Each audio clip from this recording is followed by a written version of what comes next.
আসেন কোনো মতে আজকের কাহিনীটা শুরু করি। আসসালামু আলাইকুম, আসলে সবাই ভালো আছেন? আর 700 করে দোকানে গেলাম, দিনটা আজকে মনে হয় ভালো যাবে আলহামদুলিল্লাহ।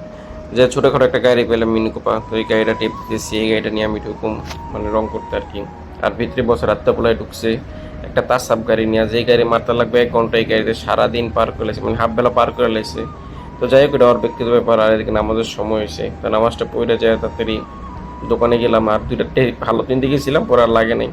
তো এদিকে আমার গাড়ি টেপ দেওয়া শেষ, এই গাড়িটা রং করতে হবে, 2 কালারের গাড়ি তো অনেক সময় লাগবে। আর এদিকে হারামজাদারা দেখেন, আমি একলা একলা গাড়ি রং করতেছি আর একটু পর দেখে নয় হারামজাদায় মানে মোবাইল টিপতেছে, মানে এমন জিদ উঠছে। যাই হোক, আমার গাড়িটা রং করা সুন্দর হয়েছে আলহামদুলিল্লাহ, গাড়িটা কমপ্লিট।